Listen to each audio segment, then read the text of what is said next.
guys, so today's video is going to be my April reading wrap up, and I did not read as many books as I thought I would because I procrastinated a lot this month. So I did finish, let's see, 5 books and 3 extra books I was in the middle of reading but did not finish, so they will be carrying on into May. But let's talk about the books that I did finish. So the first one is Murder on a Cruise Ship. Excuse the noise. So the first one is Murder on a Cruise Ship by P. Creedon. It is a Kindle Unlimited book, so I'll put a picture right here. And that book is just a cute read. It's only, how many pages was it? 51 pages long, so very, very easy, quick read. And it was basically about a murder that happened on this day cruise for dogs. So Emma, I believe her name is from memory, she's 20 years old. Her father is the police chief, and then one of the guys that works in the canine squad, Colby I think it was, she has a crush on, and she organizes for her and him to take their dogs onto this canine cruise. So she has a dog called Molly. Molly is a puppy. She's a Saint Bernard, I believe it is, and she's training to become a companion dog. And then Gabby is the German Shepherd canine dog from the canine unit. And so basically a murder happens on the cruise ship and they have to solve it. And it's really, really cute. I gave that one 4 stars simply because even though it's a really cute story and I did enjoy it, it's only a 51-page book, so it just doesn't have enough in it for me to give it a 5-star, but I did read that one. The next book I read was Wanted Perfect Partner. I'll put the picture up here. That one was from Debbie Maycomer, and that one was about 2 adults. I'm trying to remember their names now. I can't remember their names, sorry. But there was the main lady. She has a 15-year-old daughter, and she's also single. And her 15-year-old daughter decides that she's going to place a Wanted Perfect Partner ad in the newspaper. And then Steve, I do remember his name, he responds to the ad, or at least the 15-year-old daughter thinks that he responds to the ad, but it's actually Steve's 19-year-old sister. And so the 2 girls set the mother and Steve up together without them knowing. So they feel obligated to go on this blind date because they don't realize that each one was set up as well. So they feel like it's not their fault that they were set up, so they're still going to go. So basically, it's a cute romance. Obviously, you know where the book's going to go. They do end up together type of thing. But Debbie Maycomer's books, they're great. I love them. She's one of my all-time favorite authors, and they're just sweet, easy reads. And it wasn't a very long book either. That particular book was, let me see here, 147 pages. So it's quite a short, quick, easy read, and I loved it. It was just so cozy, and yeah, so I gave that one a 5 stars. The next book I read was Country Escape by Katie Ford. I'll put the cover up here. That one was adorable as well. Katie Ford is an author I'd never read before, so I was really intrigued to read this one. And it was basically about a woman named Fran who receives a letter from a distant cousin saying that basically if she moves to this farm in the Cotswolds and she tries to make it profitable sorry, within the year she will inherit this farm. So of course she goes and she starts trying to make this farm profitable. She doesn't know the first thing about farming, that she's a chef in London. But then there is another relative that also received the same letter, but he comes from Australia, and he turns up a little bit later in the book and starts to cause trouble for Fran. It's really adorable. I loved reading about the farm, the cows.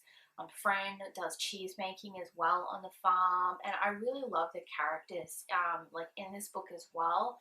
The other relative, Roy, the one that come from Australia, was just a nasty, sexist person. Like, he was so sexist. It was ridiculous. And he's the type of like person that you really want to punch in the face.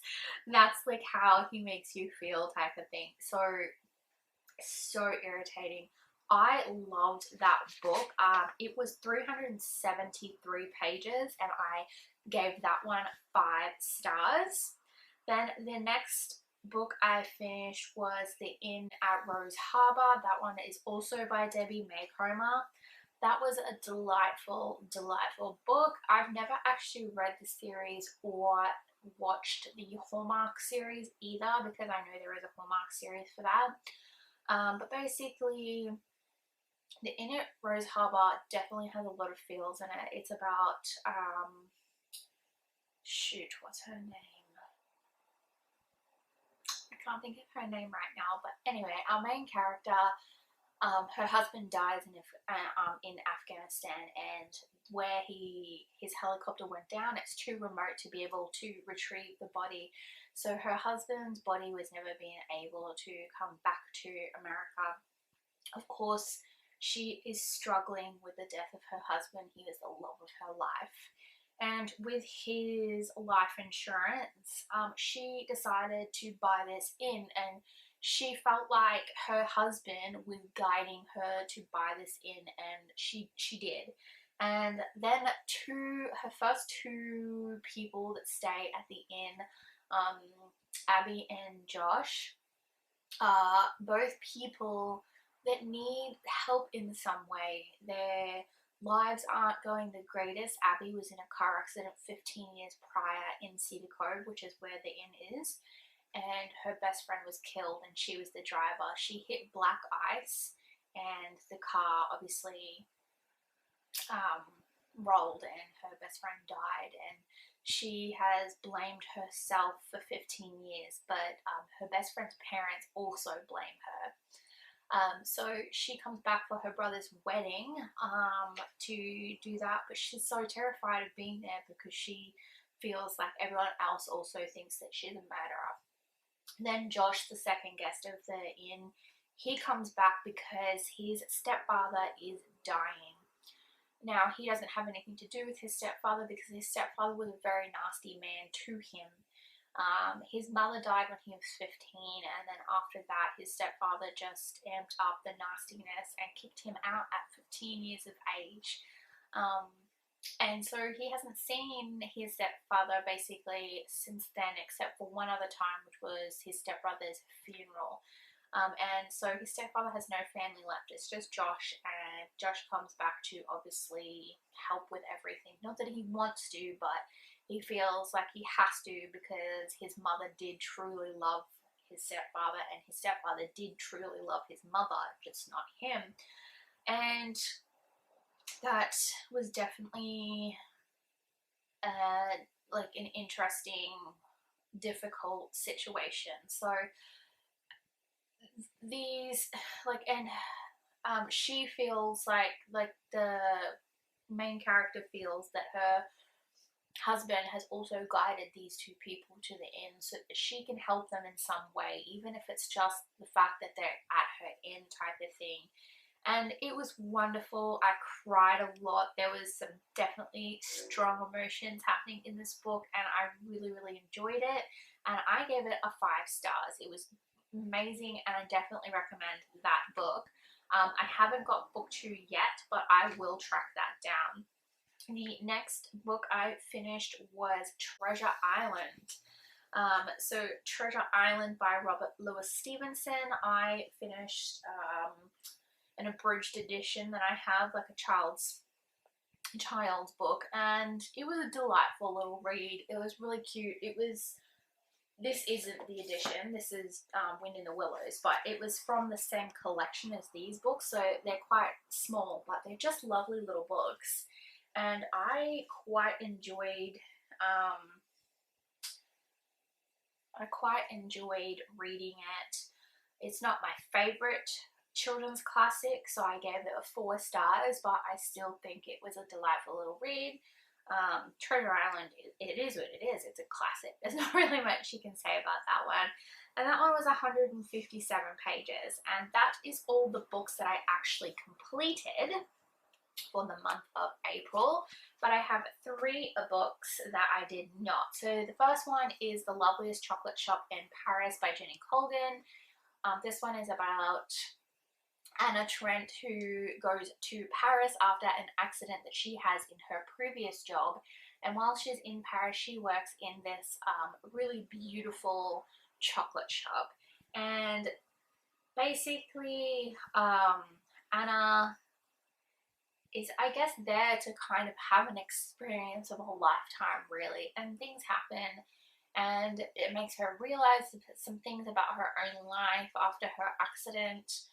She did have 2 toes get amputated during an accident, so she definitely has had to change her life a bit after that accident. And being in Paris, Paris is so far different from England, where she is from, it makes her like realize some things. I haven't finished this book, as you can tell, but I'm carrying this on into May.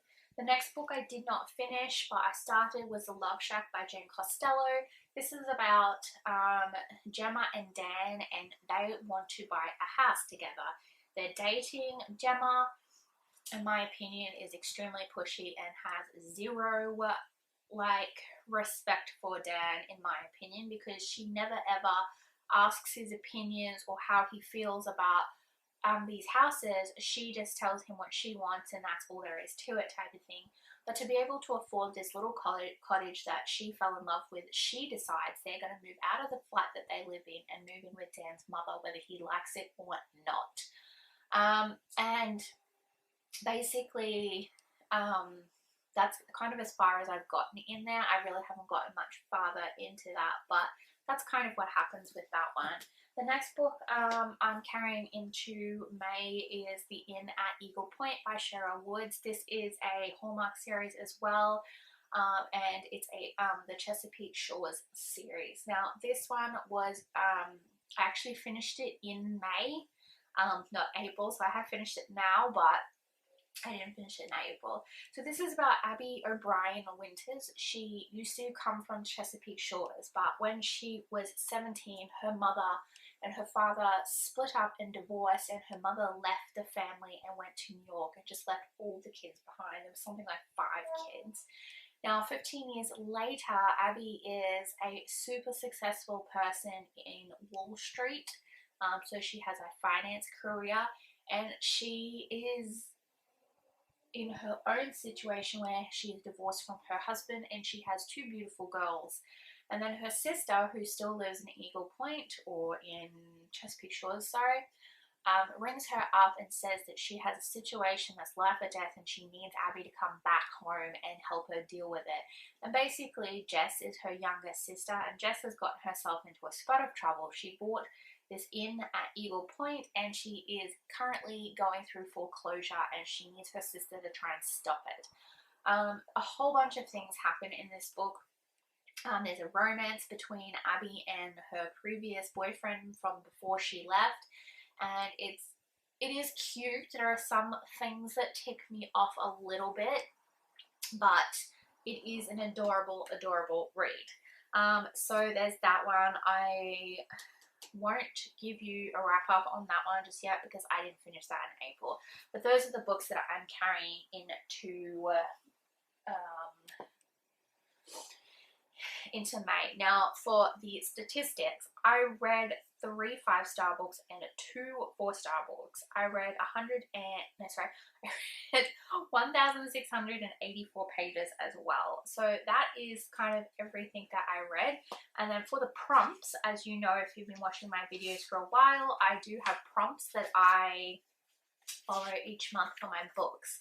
So for book for prompt 1, I read Wanted Perfect Partner by Debbie May Comer, and that was for a cute romance, so that fitted perfectly.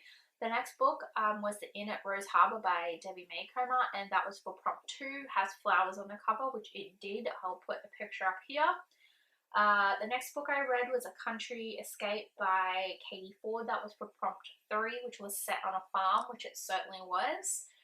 The next book was Murder on a Cruise Ship. That was for prompt 5, which has an animal on the cover, which it has a dog on the cover. And then for prompt 13 is Treasure Island, and that one was for read a kid's book. So I did do that as well.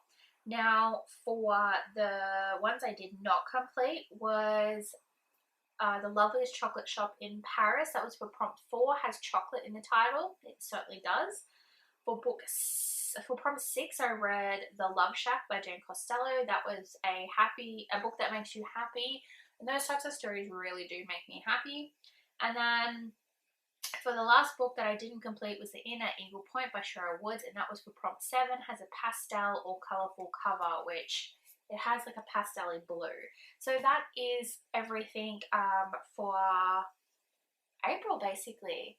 So I'm really, really excited to move on to May. I do have quite a few ebooks for May, which I'm really, really excited about. And I do have some physical books as well, so I will get on to that. So anyway guys, I hope you enjoyed this wrap up. Keep your eyes peeled for my TBR video that will be out soon as well. Bye guys.